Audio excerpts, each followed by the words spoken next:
안녕하세요. 직장인TV의 김 차장입니다. 오늘 영상은 직장인, 담배, 커피, 그리고 비타민이라는 제목으로 한번 준비를 해봤습니다. 이번 영상에서는 제가 담배랑 카페인 그리고 직장인들이 챙겨 먹는 영양제 같은 것들이 상호작용을 주는 것에 대해서 한번 정리를 해봤고, 이런 내용들을 잘 이해를 하신다고 하면 담배를 끊는 결심을 좀 더 굳건히 하는 데 도움이 되실 수도 있거든요.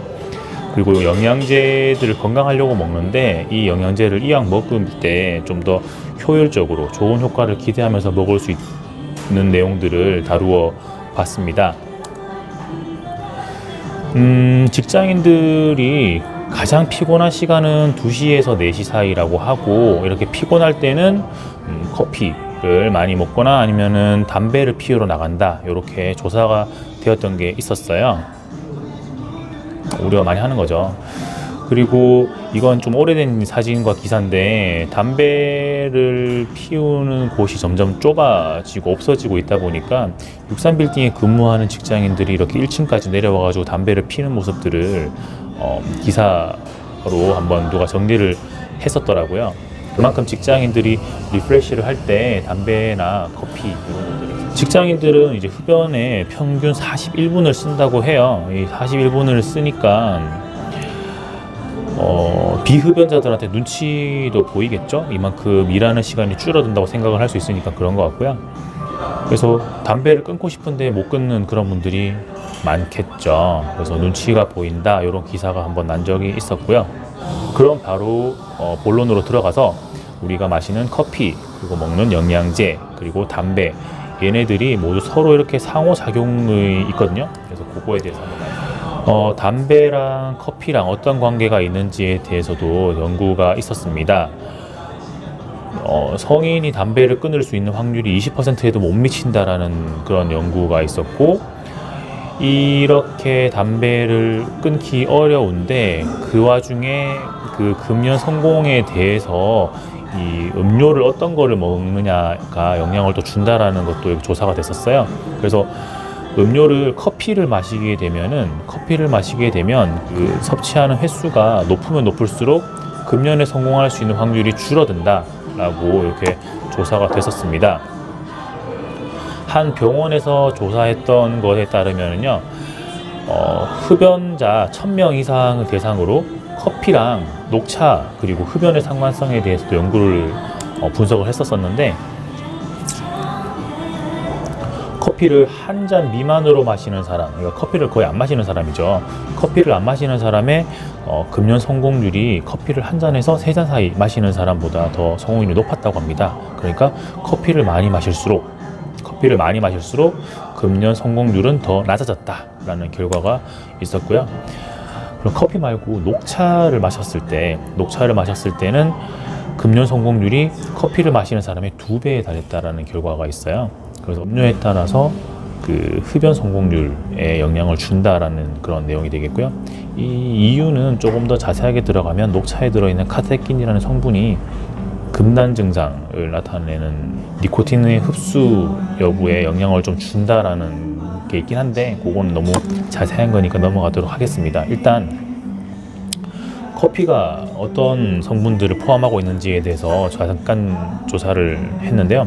그냥 구글에서, 조사라기보다는 구글에서 그냥 카페인 이펙트라고 치면 이렇게 그냥 간단하게 정리된 게 나오는데, 카페인이 커피에 들어있는 성분이잖아요. 이 카페인은 당연히 약간의 흥분 기능을 하고 있고, 또 이뇨작용도 한다고 되어 있고, 그리고 너무 많이 먹게 되면 두통이나 아니면 어지럼증 같은 것들을 유발할 수 있다라고 되어 있습니다. 그래서 사람들이 커피를 마시게 되면 에너지가 좀 더 나는 것 같은 그런 에너지 부스팅 기분도 들고, 스트레스도 좀 줄어드는 데 영향을 주고요.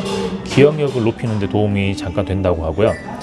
하루에 400mg을 최대로 먹을 수가 있는데, 이런 에스프레소로 만든 아메리카노 같은 경우에는 투샷이 들어가면 60mg 정도가 되거든요. 그렇기 때문에 하루에 한 5잔 정도가 이제 거의 맥시멈이라고 보시면 될 것 같아요. 그리고 이제 담배, 니코틴, 타르, 담배의 주성분, 담배에 들어있는 굉장히 해로운 성분이 타르가 되고요. 그리고 이 니코틴은 딱히 막 그 몸의 독성 작용을 불러일으키지는 않는다고 합니다. 해로운 그런 성분은 아니라고 하지만 이 담배 중독을 일으키는 성분이 바로 니코틴이고요. 이 니코틴의 중독성은 헤로인 정도라고 합니다. 그래서 이 니코틴 때문에 몸에 안 좋은 타르라든지 아니면 다른 이런 뭐 벤젠, 라돈 이런 부분들을 흡수를 계속 하게 되는 부분이고요. 이 라돈이 포함되어 있다라는 것 때문에 제가 갑자기 이 방사능 침대가 생각이 나가지고 넣었었는데, 이 뭐 이렇게 아무리 침대를 이렇게 포장을 해가지고 좋은 침대로 갈면 뭐예요? 담배 피면은 폐로 라돈을 바로 흡수하게 되니까 소용없는 거죠. 그 담배에 들어있는 이 카드뮴 같은 경우에는 빈혈을 일으키고요. 철은 프리 라디칼의 활성을 증가시키는 철분을 과량으로 공급하는데, 이 프리 라디칼 같은 경우는 전자가 빠져있는 활성도가 아주 높은 원자나 분자를 이야기한다고 해요. 그러니까 이게 무슨 말이냐면은 몸의 산화를 빨리 일으키는 거죠. 그래서 항산화 물질을 많이 먹어도 산화가 진행되는 것을 막을 수가 없다, 막기 힘들다라는 부분이죠. 그래서 사람들이 멀티비타민들을 먹어서 뭐 이게 영양적인 균형이라든지 몸의 상태를 좀 유지하려고 애를 쓰는데, 이 멀티비타민은 센트롬이 가장 뭐 많이 아실 거예요. 얘네들이 이제 주장하는 이렇게 다양한 스펙트럼, 뭐 비타민 A, B, C, D, E, F, G 이렇게 다 포함되어 있고 미네랄도 여러 가지가 포함되어 있어서 되게 도움이 돼요 라고 이야기를 하고 있죠, 센트롬에서. 이 비타민 같은 경우에는 멀티비타민들이 이야기하는 게 하루에 한 번만 먹어도 되기 때문에 굉장히 복용이 편리합니다 라고 하고 있는데, 이 비타민은 수용성이랑 지용성 비타민이 나누어져 있고요. 이 수용성 비타민은 소변을 통해서 몸에서 빠져나가기 때문에 몸에 머무르는 시간이 채 4시간 정도에 불과하다고 합니다. 그러면 이 하루에 한 번 먹는 멀티비타민으로는 이 수용성 비타민의 농도를 유지하기가 어렵다라는 부분이 될 수가 있는 부분이고요. 그리고 이 비타민은 원래는 천연 유래의 물질이어야 되는데, 이 분자식을 연구를 해서 화학적으로 만들어내는 비타민들이 굉장히 많아요. 이 비타민을 대량으로 생산해내려고 그러면 이 화학적인 성분으로 만들어야 되는 비타민들일 거고, 이 화학적 비타민을 대량으로 생산해내려다 보니까 이 화학 케미컬 바이타민이라는 석유 추출물에서 만들어내는 분자 구조만 비타민인 거죠. 이런 비타민들이 대량으로 만들어지고 있다는 거고요.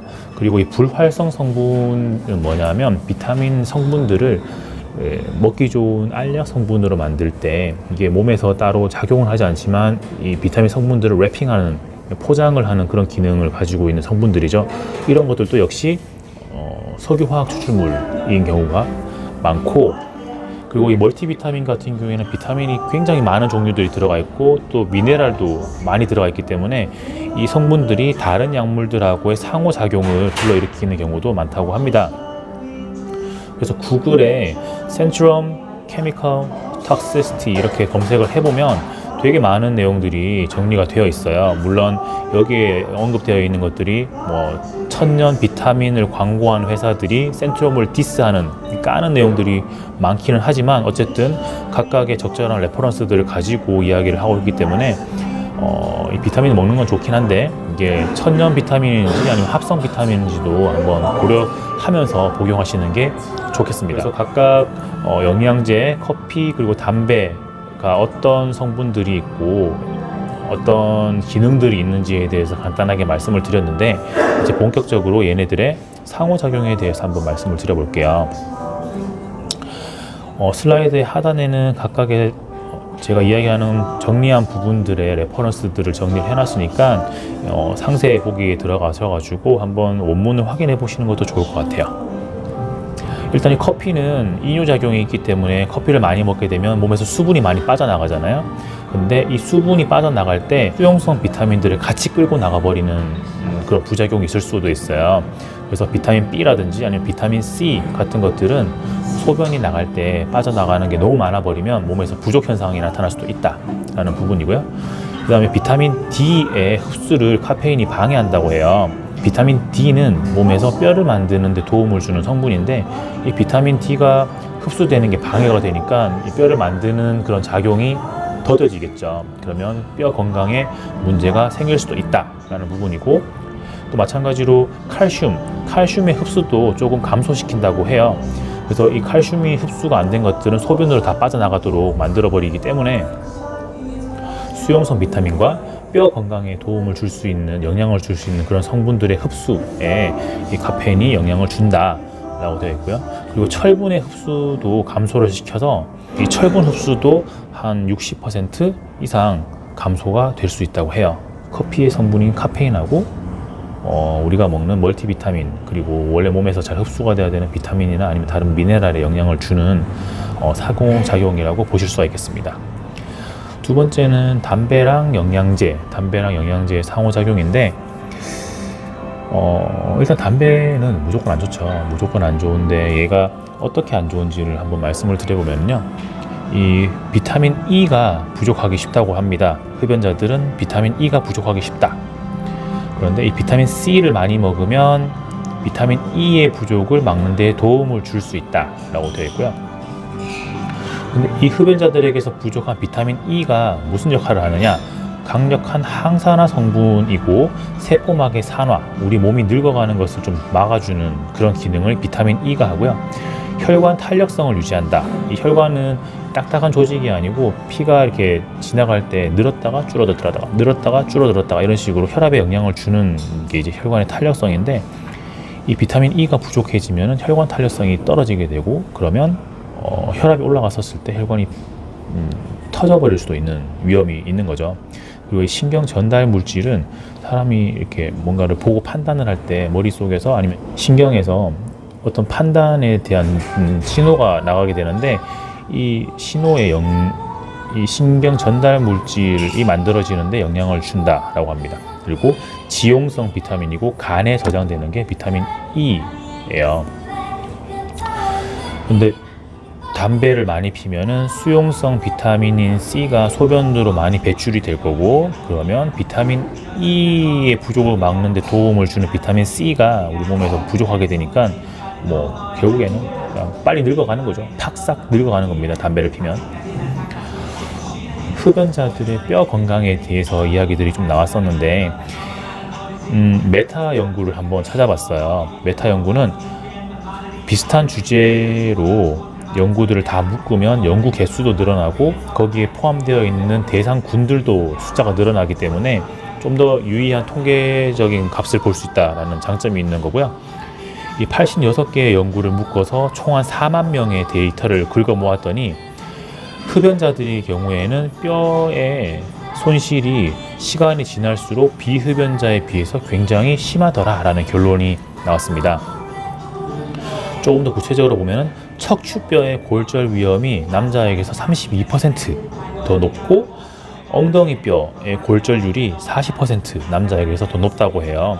이 척추뼈라든지 엉덩이뼈 같은 경우에는 노인분들 같은 경우에 이 뼈들이 골절이 생기면 거의 생명의 위협이 있을 정도로 굉장히 위험한 골절 부위거든요.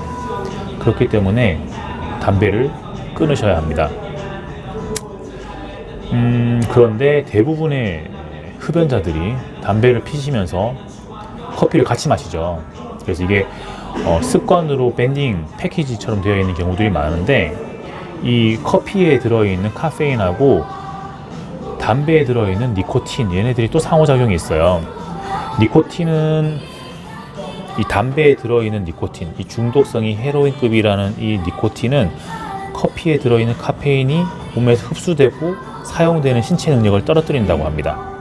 그러면 담배를 피는 사람이 이 카페인의 효과, 각성이라든지 아니면 스트레스를 좀 줄여준다든지 아니면 에너지가 부스팅되는 느낌을 받기 위해서는 커피를 더 많이 마셔야겠죠. 왜냐하면 이 담배 때문에 이 각성 효과를 제대로 볼 수 없으니까 커피를 더 많이 마셔야 되는데, 원래 적정량보다 더 많은 양의 커피를 마셔야 되고, 그런데 흡연을 계속하는 게 아니니까 흡연을 딱 멈추어 버리면 오버도징 되어 있는 과량이 몸에 들어가 있는 이 카페인이 몸을 되게 불안하게 만들고 머리도 아프게 만들고 약간 미식거리는 느낌도 있게 만들어 버리는 거죠. 거기다가 이 니코틴은 심박수를 증가시키는 기능이 있고요, 카페인은 혈압을 올리는 그런 기능이 있어요. 근데 아까 담배를 많이 마시게 되면 비타민 E가 부족하게 돼서 혈관 탄력이 줄어든다고 했잖아요. 혈관 탄력이 줄어져 있는 사람이 담배를 피고 커피를 마셔서 심박수랑 혈압이 증가하게 되면 그 혈관, 탄력성이 줄어들어 있는 혈관에 영향을 영향이 굉장히 크게 작용이 될 수 있는 거죠. 딱딱해진 혈관에 혈류량이 증가하고 심박수가 늘어나서 혈류량과 혈압이 올라간 그런 경우가 되니까 위험도가 곱절로 늘어난다고 보실 수가 있습니다. 직장인들이 많이 접하는 커피, 그리고 사무실에서 이제 건강 때문에 챙겨 먹는 영양제, 그리고 스트레스 때문에 밖에 나가서 잠깐씩 담배를 피우는 흡연, 이 세 가지의 연관성에 대해서 말씀을 드렸어요. 정리하자면 담배에 들어있는 니코틴, 그리고 커피에 들어있는 카페인에 서로 상호작용이 있고, 담배에 들어있는 니코틴, 그리고 영양제에 들어있는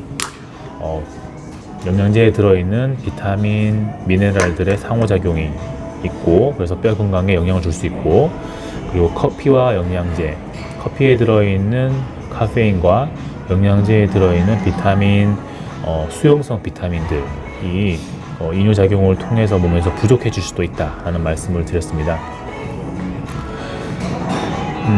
이번 영상에서 드린 말씀은 제가 영상의 세부 설명에 조금 더 알기 쉽게 정리를 한 번 더 해놓을 테니까 그걸로 한 번 더 정리를 해주시면 좋을 것 같고요. 영상이 담배를 끊는다는 결심에 좀 더 도움이 됐으면 좋겠고요. 그리고 이왕 먹는 영양제들을 몸에서 잘 작용을 할 수 있도록 이해를 높일 수 있는 데 도움이 되었으면 좋겠습니다. 봐주셔서 감사드리고요. 이번 영상이 도움이 되셨다면 주변에 담배 피시는 분들, 영양제 챙겨 드시는 분들, 그 다음에 커피를 좋아하시는 분들께 많이 공유도 해 주시고 좋아요도 눌러주세요. 직장인TV의 김 차장이었습니다. 감사합니다. 우리 아까 책은 내가 아까 유튜브에다 내가 유튜브에 나왔잖아. 내가 책상 밑에서 우리 다은이 숨어 다니는 거 봤어.